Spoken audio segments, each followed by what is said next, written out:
जैसे सोने तो समझ अब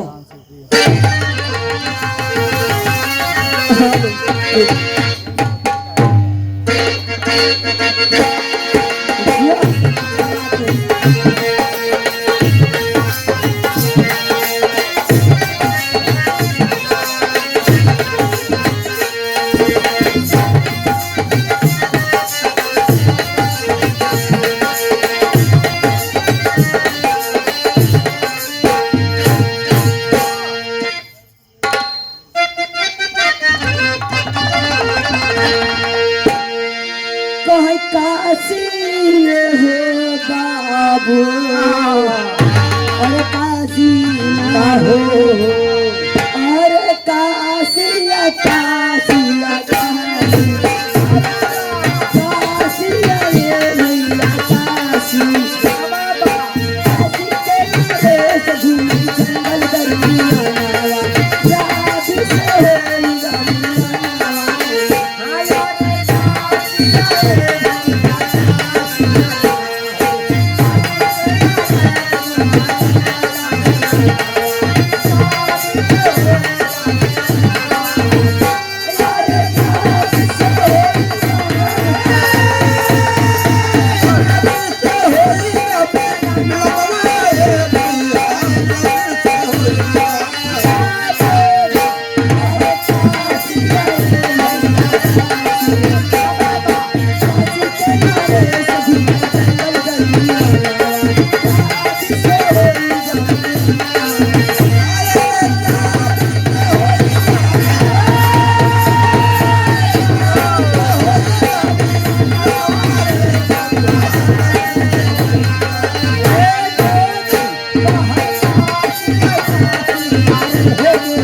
गौर करेंगे बाबू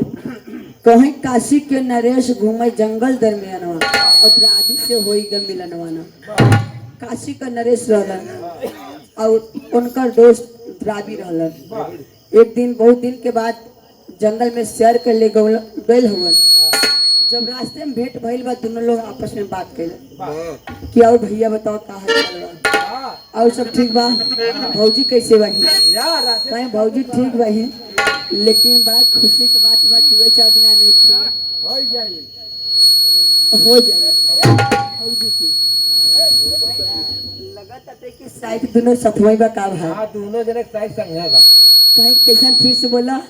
कहीं त्योहार वाली अगर है तो हमरा वाली खिलवा वाले हैं लेकिन भैल का मास्टर अरे खुशी खुशी दोनों जना राय के मिलाई अब गर्भवती रही दोनों जना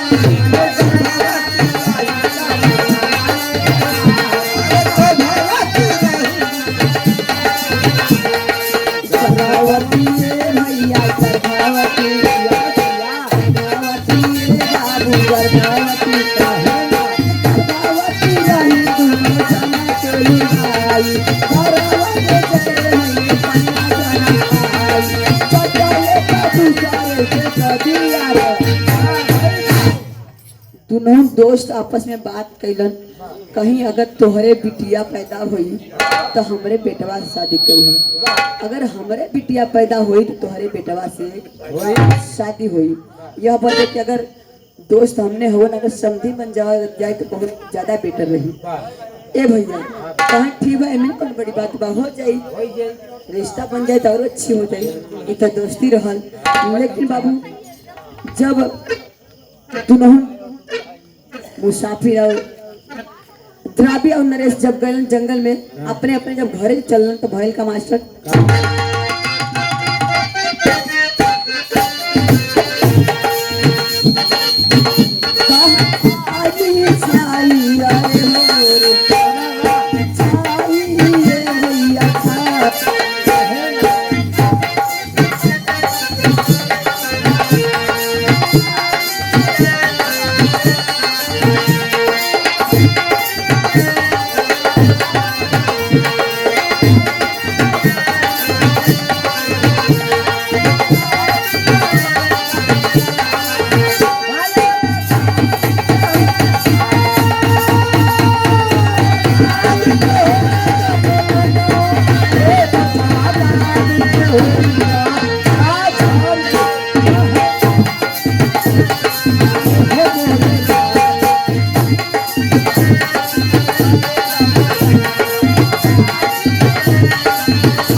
छाई खुशहाली किए घरे का पयनवा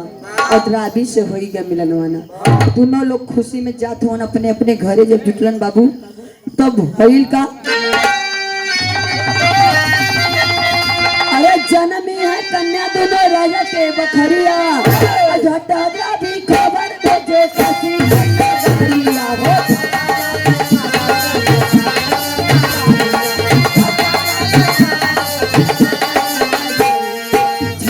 भैया झटहद्रावी बाबू झटहद्रावी खबर है जे शादी के नगरिया सही सही पर दिया चले लसिया की कलर के सीता सोनी है तो ए बाबू दोनों द्रावी के और नरेश के दोनों घरे बिटिया पैदा हो गए उन्हों के बिटिया बाबू ये है दीवान जी नाच न थोड़ा पता नहीं कहाँ दिखा या दिखती कैसा ए भैया दोनों के घरे बिटिया पैदा हो गई। अब इधर राजा भी धमकाए रहल अगर तू बेटवा का शादी हमरे के ना करबा तो तुमके जान से मार डाला। अब जब जौन द्रावी के मेहरारू रहली वो द्रावी से बतौली न कि ई लड़की हो पूछली का भइल बात कहीं तो लड़का हो खुशी द्रावी तब खुशी हो गल चला हमार बेटवा पगड़ी बांध के चला बिटिया लिया राजा का। बाबू जब भइल का जब बरात चलत होने लेके कैसे मास्टर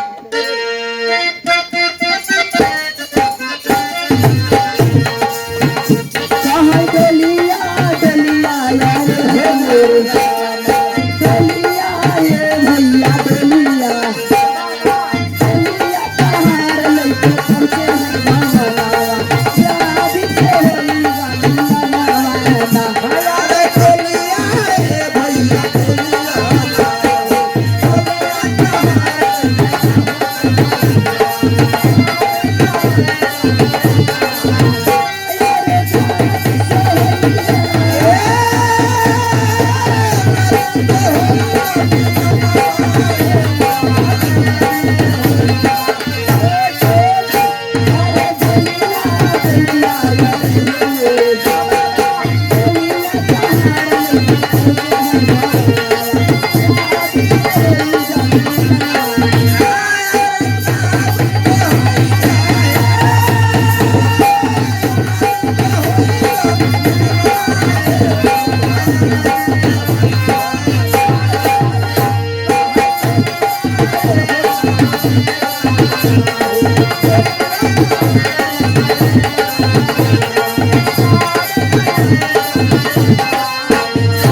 है भैया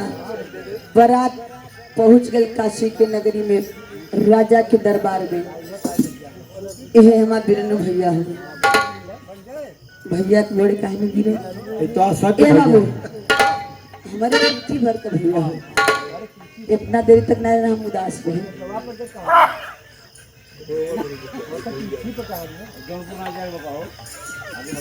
ए भैया जब वहां तेरे द्वार 4 होतबा तो कैसे होतबा अंतरा प्लान में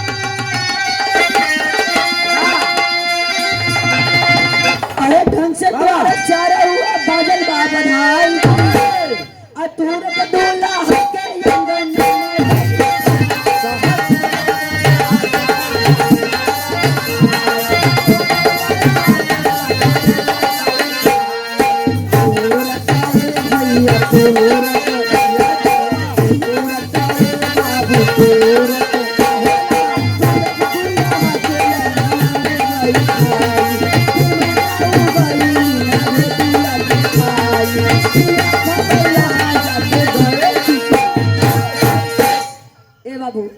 उधर पता चलल नौनिया जवन रहल अपन इधर उधर करत रहल दाम के काम जनबे करेला जब करे लगी तो सोचे थे कि लड़की लगत तो यार अब लड़की कहाँ तो लड़की जनबे करी नौनिया जान गई कि लगत लड़की हो कहे पहले तनी को के खोदी कह रहे अगर लड़की नहीं हो तो चुहक जाए। बाबू नौनिया जब खोदे जोर से तो तुरंत लड़कियां और जब छना गई बाबू तो के पता हो कि ई लड़की है। तुरंत जाके राजा के खबर दिलस कि लड़की लड़का नहीं लड़की हो, ई ड्राबी तोहरे साथे गद्दारी करे हो। लेकिन बाबू जब इतना राजा जब बात सुनलन तो भइल का मास्टर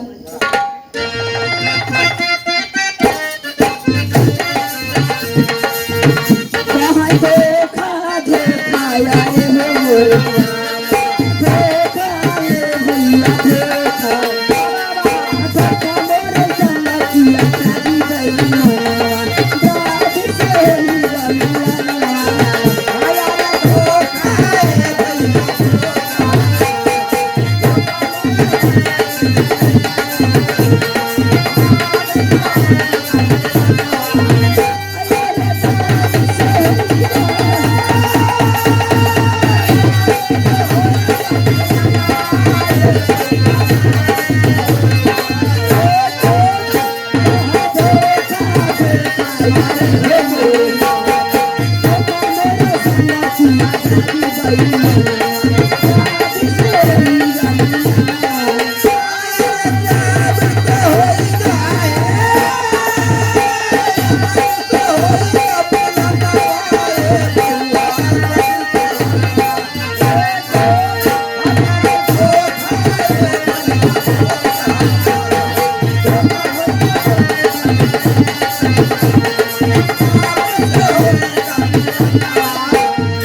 राजा खिसिया उठन कि हमार दोस्त ना हो दुश्मन हो,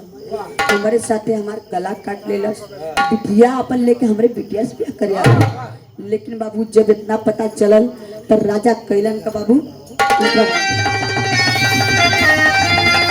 अरे नहीं कि ये डेरा सबको लिए घेरवाई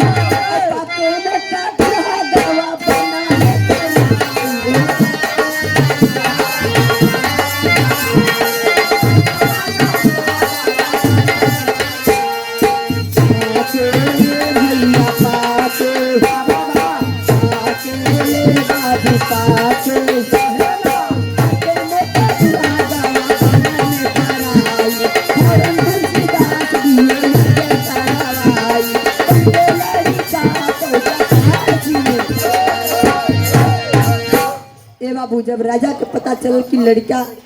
नहीं लड़की हो, तुरंत में सबके पूरा उनके द्राबी के पूरा परिवार के जितना बराती गल चारों बजे से घेरवा लेलन। कहीं दुल्हा और तो के जान से मारब, तू दुल्हा के बाप हुआ तू नहीं द्राबी के राजा कहत हो। ये बाबू जब इतना बात द्राबी जब सुनलन कि राजा हमके मारे के प्लान बनावत हो, एकदम थर थर कापे लगलन। और जब थर थर कापे लगे तुरंत तुलसीदास रहलन, यज्ञ करा के तुरंत लड़का पैदा कर देलन। लड़का मतलब बना देलन, लड़की से लड़का बना देलन। बाबू जब बन गई तो तुरंत लड़का आके यहाँ दुल्हा माड़ो में पहुंच गई। जब पहुंच गई तो शादी ब्याह हो गई। अपन राजा किस्सा खत्म। अब मास्टर लास्ट लाइन